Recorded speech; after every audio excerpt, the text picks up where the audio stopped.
I swear to God, you know, I missed 2 weeks of this, and you'd think my brain completely fell out. Here I go bumbling through. I can't even. It's like I forgot how to do a live stream. It was really just sad. Welcome to Cackling Carnarium. This is the EDH Study Hall. I'm your host, Johnny Slivers, and we're going to get back into the series, and we're going to get into Throne of Eldraine, because, we just, I don't think we want to get things too boring. And that's what I was worried. I decided to start beta and work our way through the entire history of the game, but the truth of the matter is, people are talking about new cards, and we got to talk about new cards now. We can always bounce back and forth, so that's the plan. When a new set comes out, we'll bounce over to the new set, go through it. Once we're done with that, move back to an old set, and then just keep repeating the cycle. That's how that's going to happen.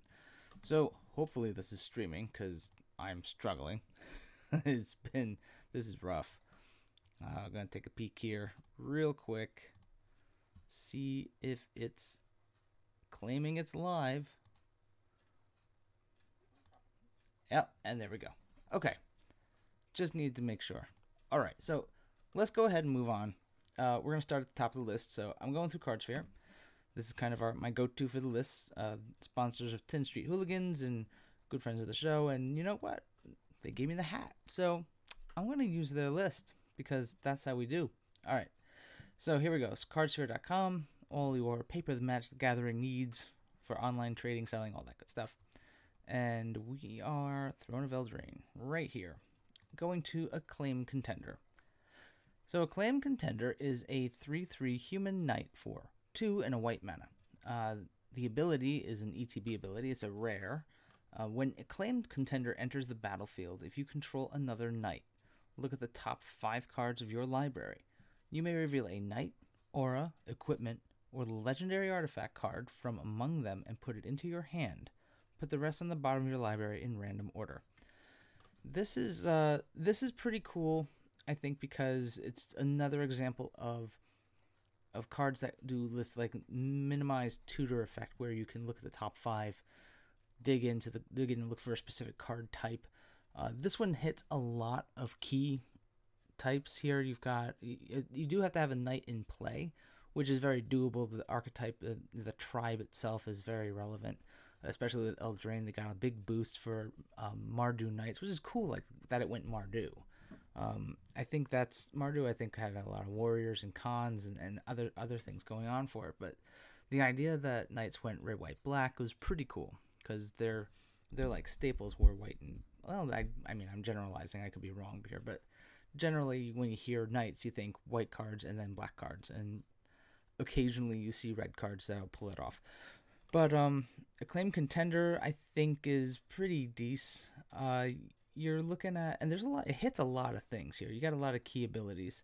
So a knight, an aura, equipment, a legendary artifact. There's, this goes, what is it? Shram, I think, is the artificer, the dwarf from Kaladesh, where it kind of has a similar effect for drawing cards. A lot of those keywords are in there. So I think it hits a lot of relevant card types for an EDH deck that would be playing something like this. So it's kind of like, and it's a 3/3 body. There's gonna, being a knight is relevant for the subtype. So you've got, and humans, like you could play knights and humans. Humans is a thing, so you could probably work that into an EDH theme. So that's pretty okay. I don't know if we peek in the EDH rack what the Acclaimed Contender is looking like. I don't know if it's, let's take a look. Yeah, so it's only showing up in 33 decks. Like, that's the thing. Like, looking at EDH rec might be really difficult with a new set, just because so many of the cards are brand new. They are maybe not all, unless they're like key commanders, they're not going to necessarily be showing up in a lot of these. They're not going to be showing up in a lot of the stats. So I like the extended art on that one. That's pretty cool. But Acclaimed Contender, I think, in a Knight Tribal, is a decent card. I don't know. I mean, it has to be Knight Tribal, so it's kind of focused. So you only have so much you can do with that. But let's go ahead and move on to the next one here. Now, Alela, Artful Provocateur is a legendary fairy warlock. Interesting, cool. It's a warlock. For 1 white, blue, black, so Esper. This is a legendary creature. It has flying, death touch, and lifelink. Other creatures control with flying get +1/+0. Whenever you cast an artifact or enchantment spell, create a 1/1 blue fairy token, creature token with flying. This is pretty cool. The fact that the big thing is creature is like flying tribal is a thing. It's not just a creature type, but it's actually all your creatures with flying, which is pretty much everything. You can put a Thopter build into this. You can play what's that absurd commander card where it's like 10 mana and you get X Pegasi with that are 1/1 flyers based on how much life total you have. So there's that playing something like that makes that kind of a buff on flying creatures, like just little flying idiots, is gonna be pretty cool. It's a 2/3 body. I think this is a cool commander. I think this is gonna have the flying, the death touch, the lifelink. It's gonna be one of those things like even if this creature has to chump block, it's gonna take something out, which is great.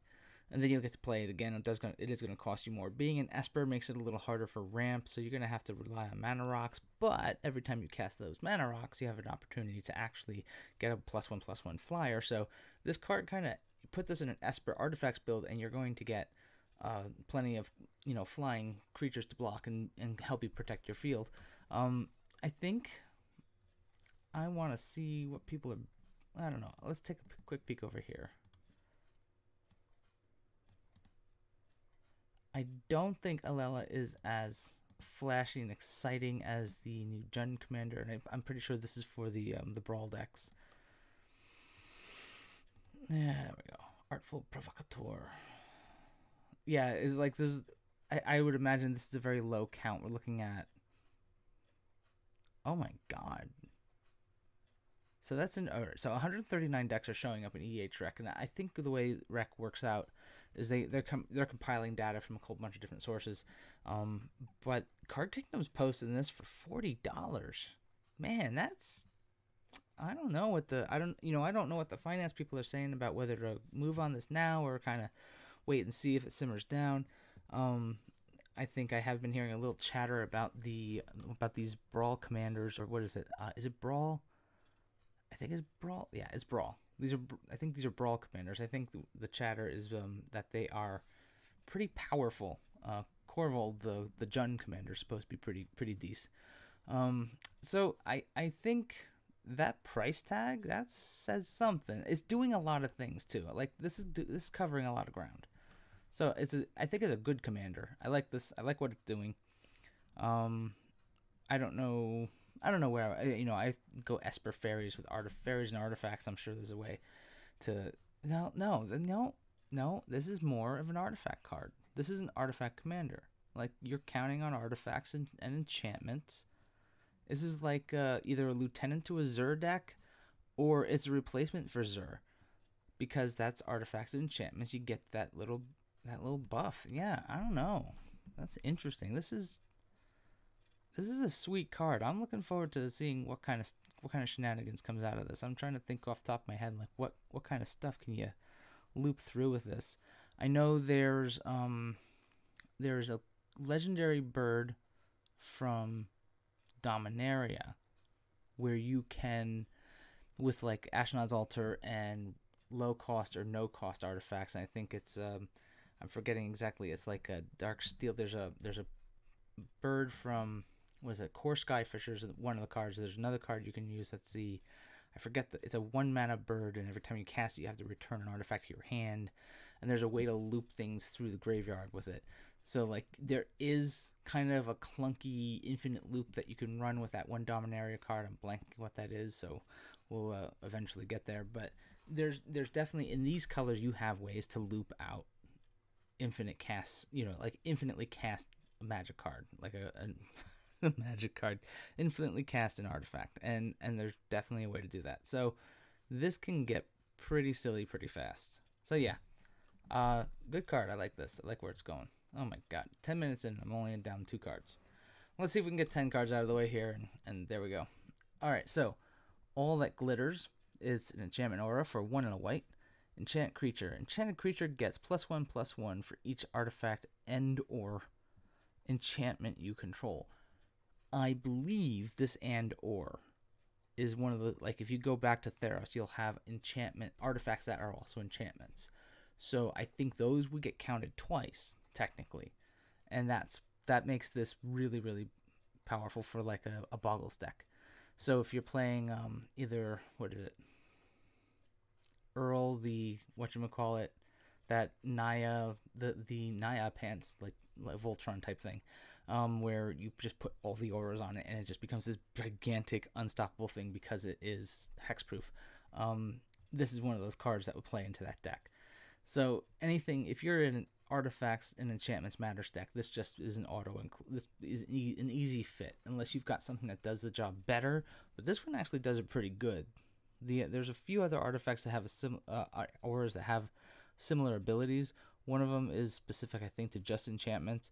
That one is from Return to Ravnica, I believe, and it's doing the same job, but this one kind of does it better because it gives you more scope. You can work with more, not just enchantments. You can actually work with artifacts. So yeah, this is all that glitters is pretty sweet. I think that's a good one for EDH. I'll be interested to see how that gets put to use.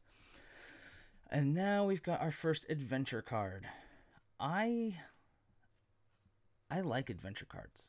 I haven't had a chance to play them, but if I'm understanding them correctly, half the card is a creature and half the card is not. And if it's in the graveyard, if it's like a sorcery and it's got a creature attached to it in the graveyard, I'm assuming you can retrieve those out of the graveyard. This makes graveyard shenanigans way more interesting. Like, you don't have to be just, like some kind of flashback spells matter ability or a classic, Golgari style recur your creatures out of the graveyard ability. Adventure cards gives graveyard shenanigans all kinds of stuff to work with. Like, if you got a key spell ability on one of these adventure cards, but the deck you want to put it in only retrieves creatures out of your graveyard and puts them in your hand, well, that's fine. Actually, that's where we're going to talk about a card that I have been kind of like always rooting for, and it finally like found its day in the sun. We'll get to that in a second here, but the animating fairy is 2 and a blue for a 2/2 flying creature, slightly better than Grey Ogre stats, but the adventure ability here is Bring to Life. You pay 2 and a blue, sorcery, adventure, target non-creature artifact you control becomes a 0/0 artifact creature. Put 4 +1/+1 counters on that artifact creature. So you turn like a dark steel something. Oh god, I gotta find that now. All right, we're gonna go exploring here. So there's two things going on when we're talking about these adventure cards. There's a specific card in mind for reanimation, which makes the adventure cards even better, and it has already popped up in, let's see, Phyrexian.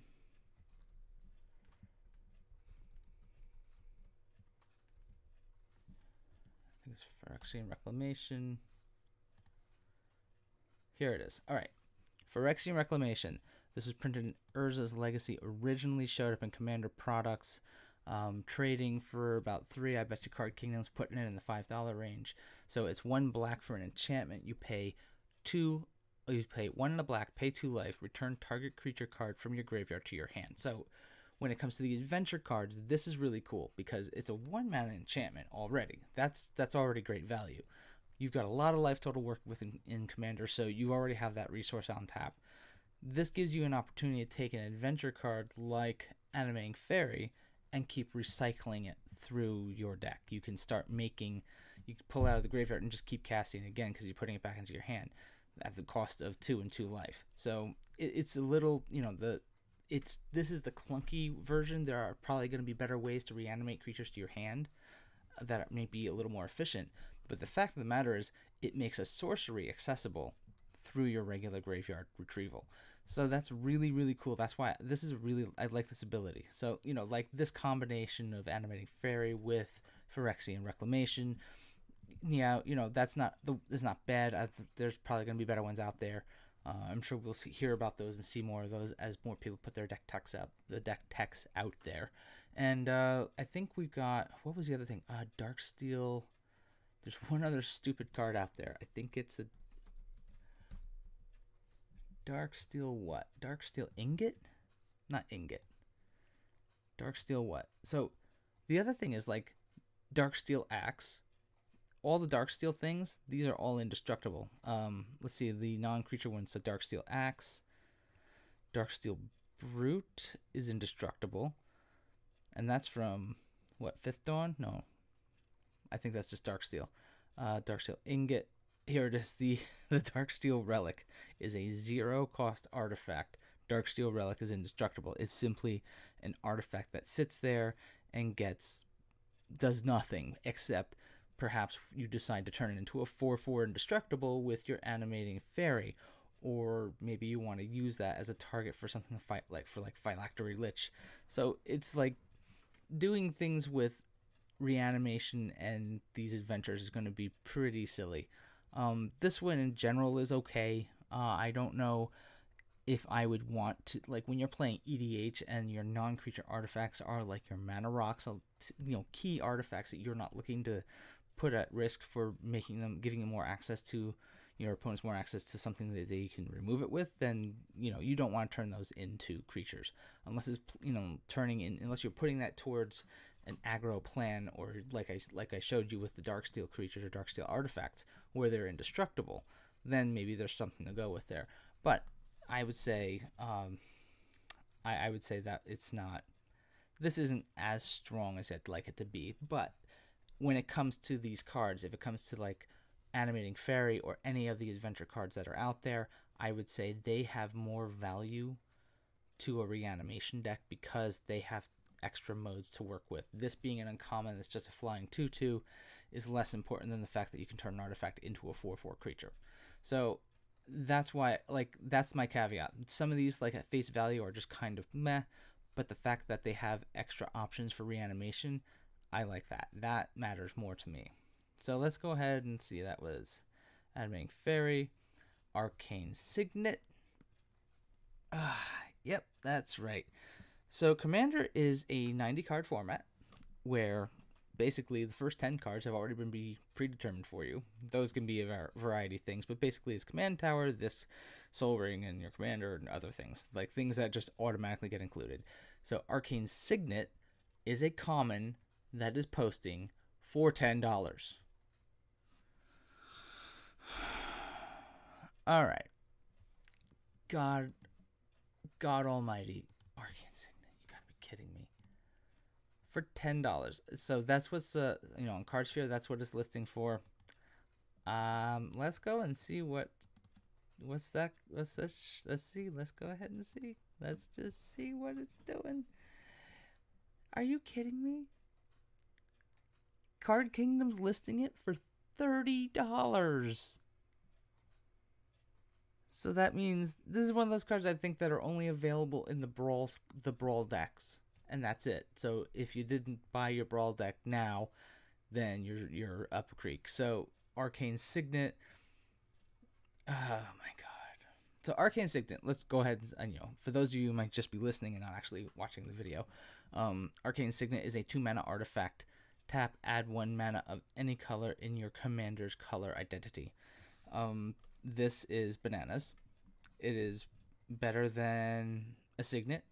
It is better than most of the artifacts that are 3 mana that have a similar ability, where they will tap and add 1 mana of any color for you. So it is, that's one of those cards where like you just automatically play this in any of your commander decks. So unless you're like on a monocolor commander, but that's just the thing. Okay, so yeah, Arcane Signet. If you get them, if you got access, if you got one in your collection, play it. Otherwise, man, that's deep. Okay, Arcanist Owl.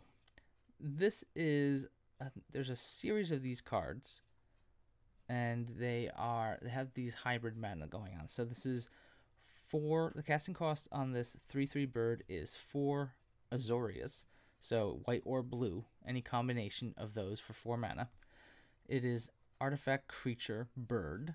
Cool. So we've got artifact and bird as subtypes here, so that's cool. Flying, whenever Arcanist Owl enters the battlefield, look at the top 4 cards of your library. You may reveal an artifact or enchantment card from among them and put it into your hand. Put the rest on the bottom of your library in a random order. So this one versus something like the Acclaimed Contender, I would say is slightly more flexible. Maybe not better, but definitely more flexible. Arcanist Owl gives us access to other options where you want to go ahead and say, you can put that goes into more decks. The flexibility of the mana is nice. It makes it easier for splashing if you're just splashing a couple of color like white or blue, and it's okay. It's an okay body there. I think I like it. It's cool, but I think there's probably some things that'll do the job a little bit better. I mean, if you're in that archetype, this definitely could easily, if you're just putting together a basics kind of deck, this would fit in the Alela deck. So that's not a bad card, although I'm not as wowed by the owl.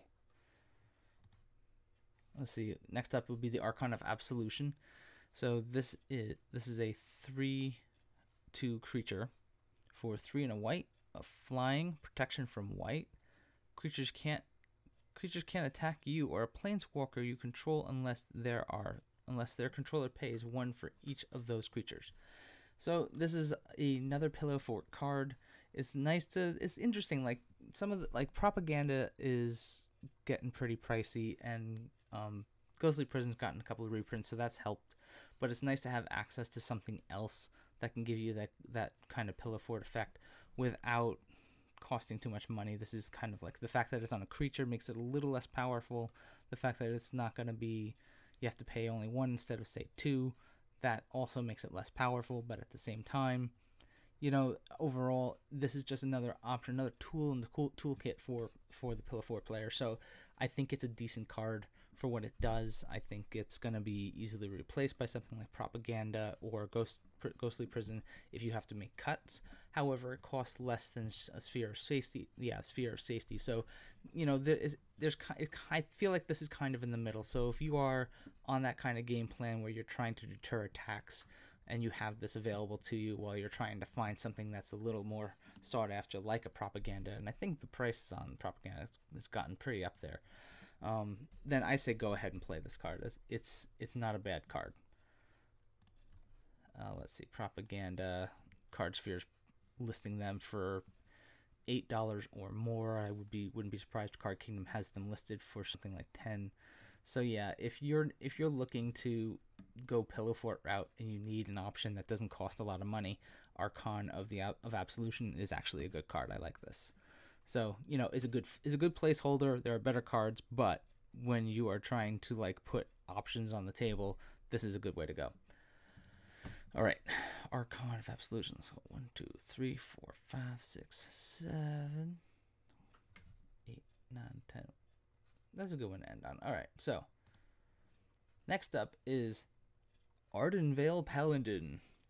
It is a 2/5 human knight for 3 and a white, and it has adamant. It has adamant. If at least 3 white mana was spent to cast this spell, Ardenvale Paladin enters the battlefield with a +1/+1 counter on it. Neat concept. Not on this card. This is doing too little, too late in the game. It's just kind of like it's a 3/6 basically, and it's kind of, I don't know, it's not wowing me. So I would say there are better options. If you're going to go to the trouble of spending this mana, you might as well spend it on something that's going to get you more bang for the buck. All right, up next here, another one of our adventure cards. This is the Ardenvale Tactician, 1 and 2 white for a 2/3 flying human knight with Dizzying Swoop as part of is an instant adventure, and you can, if you pay the adventure cost of 1 and a white, I should have artifact animating fairy. That one I forgot to mention the actual casting cost of the adventure. I think that was 2 and a blue, but for the Arden Veil of Tactician, the adventure is 1 and a white for an instant, tap up to 2 target creatures. Then exile this card. If you may cast the creature from exile. That's another cool one. That's the other thing that they did with Eldraine. These adventure cards is not just they all go to the graveyard. Some of them are actually getting this exile effect, and then you can cast them. So you get both cards basically. You get to play the instant, and then you get to play the creature. And then when the creature goes to the graveyard, then you can like bring it back to your hand and loop that through and just get that. These are good value cards. So even at common, this is a decent card for Commander because you get extra use out of it. You know, you get to tap something down on your second turn if you're, you know, on your land drops and you're just kind of like on curve there. And then by turn 3, you play it again as a creature. Maybe you sacrifice it, it goes to the graveyard, you get that back to your hand, you tap something down. It just becomes this like constant nagging, like it never goes away kind of a card, and that's the kind of card you want on EDH. I like that. I like what this is doing. I know there's a couple other cards in the set that do this, so if you're kind of toying around and not sure what you want to do with a new deck that you're building and you have something like this in your colors, it's a great filler just because this has so much use and versatility. You're just basically, it's always there. You can, yeah, like even in white, there's a way to get white creatures out of the graveyard. And if you're mixing this in with the Graveyard Shenanigans deck, that's like these want graveyard decks. That's all there is to that, because you can just keep getting value out of those cards. So the more I read about them, the more I like this. I like these adventure cards. They're the good hotness. All right, let's go to our last one for the night, and we'll call it. And let's see. Oh wait, where was it? Here we go.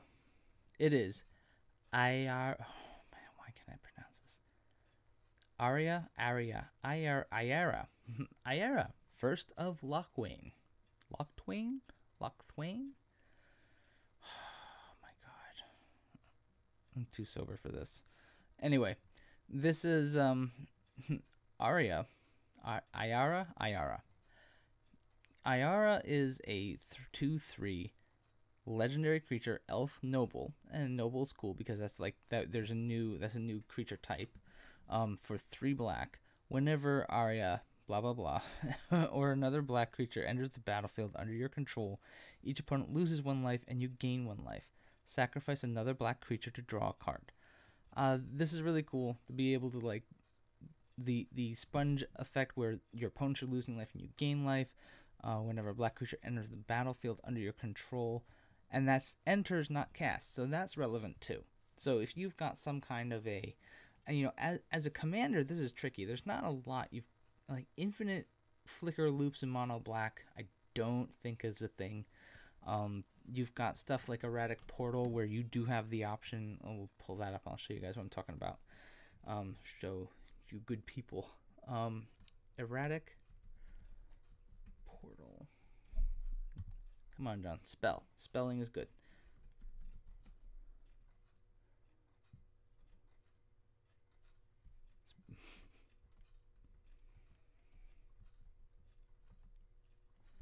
Here we go. Erratic Portal.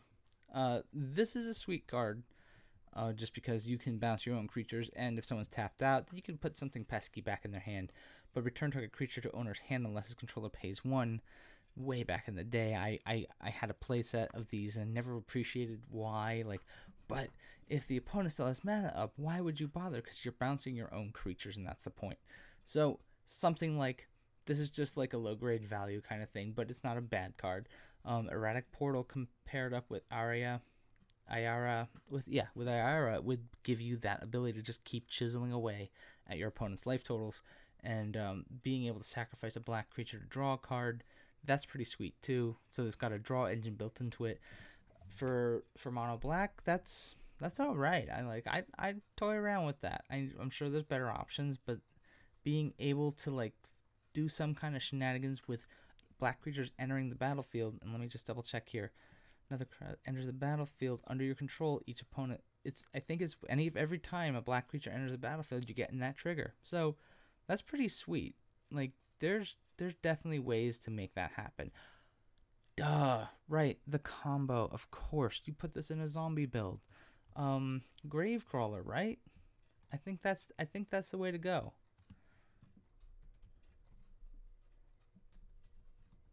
I apologize, y'all get to see my horrible Gravecrawler. Gravecrawler. Here we go. Gravecrawler. Gravecrawler can't block. You may cast Gravecrawler from your graveyard as long as you control a zombie. Easily done.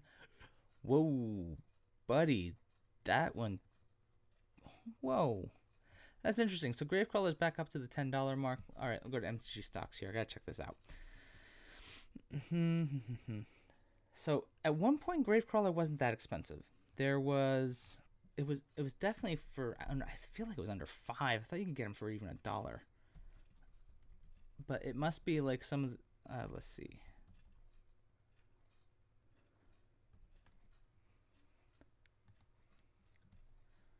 What is that price history? So Gravecrawler was hovering, yeah, it was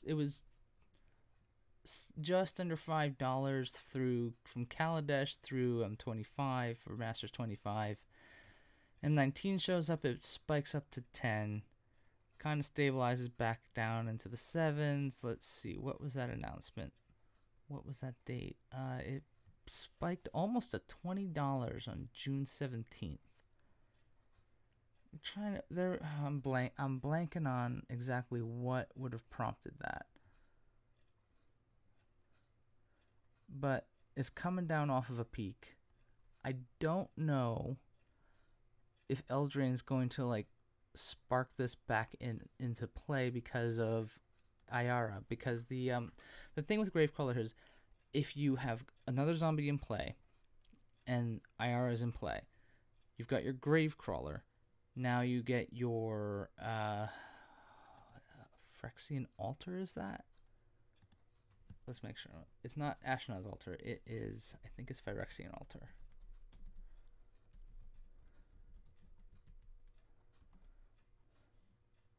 Yeah, sacrifice a creature, add 1 mana of any color. There's your loop. Okay, so Ayara has a loop with Gravecrawler and Phyrexian Altar, assuming you make it a zombie deck. So there's totally a way to do this. I think you've got, that's pretty cool. So it has a built-in loop for a win condition, which if you're new to EDH and you just want to try mono black, you're not worrying about this is going to be cheap on the lands. The ability to loop something out with, that's pretty simple. Let's see, Ultimate Masters, your combo is going to basically cost you about $30 to acquire, and just load it up with plenty of zombies that are mono black, and that's totally doable as well. You've got your win con. You've got access to, you're in the right colors for tutors like Demonic Tutor to get the pieces that you need. So yeah, Ayara is actually already has a nice combo built into it, and you can go all kinds of full ham zombie stuff with her. That's interesting. That would be just a simple, easy deck, quick and easy aggro with like zombie aggro, and then you've got that win con. And yeah, there's plenty of ways to get graveyard, like zombies out of the graveyard. So there's a whole, oh, that's the other thing you could do is creature draw a card. Yeah, there's a whole bunch of, oh god, what is that zombie? It's from Mirage. I'm blanking on that. Another, it goes to the graveyard, it goes to the top of your library, or like Mortuary is another one where anytime a creature would die, then the creatures would go on top of your library, so you just tap her to sacrifice. There's some shenanigans to be had here. So it's not I don't think it's the most powerful commander, but I think we are looking at a decent mono black kind of like mid-level commander. If I had to, I don't think it's a top tier, but she's not a dud. This isn't a dud commander. So I think there's some fun to be had here. So there it is. I think we're gonna go ahead and wrap that up right there. So I hope you enjoyed that. We're gonna be, I don't know how many episodes this set will take. Probably 20 to 24 episodes to actually get through the set. But I am a big fan of the adventure abilities coming out of the set. There are some really cool commanders. And the thing that we're going to, as we do this back and forth and look at new sets and old sets, a lot of these cards are designed thinking about other formats. When you go back through the history of the game and you look at some of the old sets from the 1990s, they only had what we would call standard. They didn't have even formats. They had games. That's it. And they were still figuring out tournaments and what the rules and settings were supposed to be set up like. So when they built the cards, they didn't build them for Commander in mind. They didn't build cards for Draft, because that's not how the game was designed back then. You're going to find a whole lot of nuance in the newer sets, and you're going to find different applications, and you're going to be able to say, that's a modern card, that's an EDH card. You're going to be able to make that assessment. This is an EDH card, for sure. So I think there's going to be a lot of, you're going to see a lot of more nuance in newer sets. And when we go to the old sets, you're going to look at them and be like, what the were they doing? So, you know, it'll be an interesting comparison to go back and forth.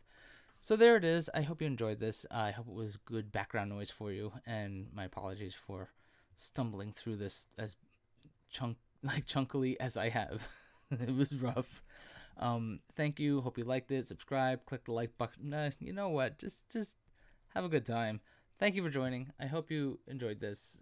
You can find me on Twitter at Johnny Slivers. You can find me here on the YouTubes. And until next time, have a great day. May your top decks be epic.